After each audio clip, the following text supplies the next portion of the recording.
Hey everyone. Hey everybody. There's Kara in the background. So I have a new vacuum sealer I want to show you guys. I've had some vacuum sealers in the past. For the last like 20 years I've had some food savers, the higher quality ones and such, higher models. But the last 4 years I've been using this Food Saver Seal-A-Meal, which is one of the most basic models you can get. There's no settings, you just push and it sucks and seals. Or if you place the bag low, you can just seal. And that thing I got like years ago for like 35 bucks or so. Right now, these are like almost 70. They're like 68 bucks, I think. And I wanted to just like get another one because that one started acting funny. And I was looking at the expensive ones, but then I came across this and it had some great reviews and it has tons of features. So unlike this one that doesn't even clamp closed, you actually have to hold this down on both sides to get it to work. This one will clamp down. Oops, I gotta take out the cardboard inside. This was just what came in it. And I keep putting it back in. I'll show you that in a minute. This one you push down and it clicks down and then you just select a button. You have just seal, you have dry food, wet food, vacuum where you can adjust how much you want it vacuumed, and then you have an accessory port. When it's done, you push the side buttons and you can get it open. So there's an accessory port you can use a tube with to, use with jars and other things. Doesn't come with any of those accessories, just the tube. So if you want to use that, you got to get some jars or whatever. It comes with, I believe, 5 pretty good sized bags. They look like probably 8 by 10. And then they give you one new strip. And this is for either the top or the bottom if they ever go bad.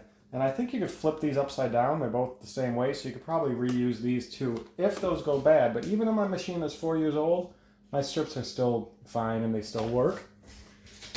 What this little thing said is put the card in when not in use. So when you close this, these pads are going to touch. No big deal, but never clamp it closed. You don't want to compress those. This you can leave in there if you want, and it just makes it so it won't fully close. So let's go ahead and test some of the features of this thing. Pretty quiet, pretty strong, and works great for my needs. So over here I have some chia seeds that I poured into a bag. I use aftermarket bags. I get these 100 quantity. They sell them in 2 and 300 too. These are 6 by 10 bags. They sell other sizes. They're low cost and they've worked me perfect for years. I'll put a link for those down below too with this machine. So lots of people think you got to put the bag really far in.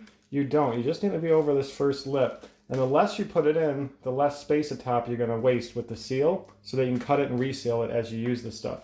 So all we do is put it there, push down on both sides, make sure it clicked. And now on this, we're just going to hit dry.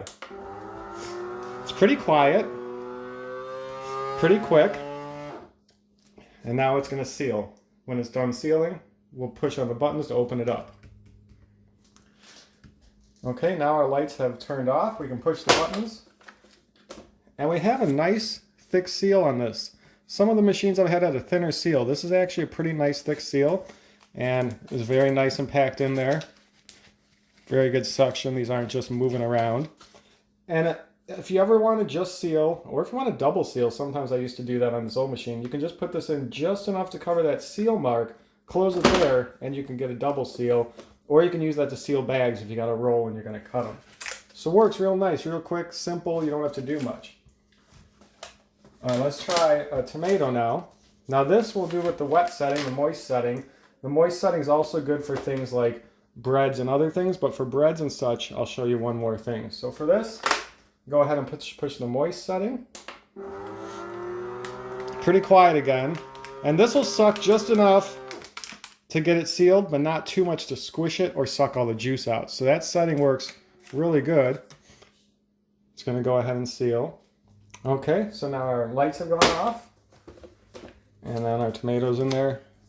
Really not any air in there at all that I can get to, but it does it just enough to get wet stuff not sucking out and to not squish softer things like a tomato like this. But there's one more mode. So I'll often fill bags too with like coffee or other things, and then I'll cut off the top, use some, and then keep going. So like I'll keep coffee in here and I'll keep other things, cut off the top and then use it again. So let's show the last mode here. We're going to just put it right back in. All right, our tomato in here, and we can hit this vac button to just do it as much as we want. So we can use this for bread and other things where we don't want to squish them. So you can see it's going. You can stop at any time. You can press it a little more. And then with bread and things that are really soft, you can decide how much you want to get air out. When you're happy, hit seal. Okay, the seal is done. Nice seal and perfectly cut. Didn't squish it again, and you can do that. You can use the dry, moist, or just vac it yourself to whatever level you want. I noticed when you let go of the vac, it doesn't like let air out either. It keeps it nice in there. You just hit seal when you want. So that gives you a nice versatility there of how much you want it to compress and get the air out. Really nice. As I said, I only paid like 27 bucks for this. After taxes, I think it was $31 and some cents or $30 and some cents. So a really low cost machine, and so far it works great. Hopefully it lasts a long time like this one did. This one lasted about 4 years, and now it's not sealing anymore. It just keeps wanting to vacuum. So hopefully it lasts a long time, but tons of great features. Really impressed with it. The best machine I have. It has all the features of a higher end, higher cost machine without the price. So if you have any questions, leave them down below. I'll leave links for this and the bags I use in the description. We'll see y'all later.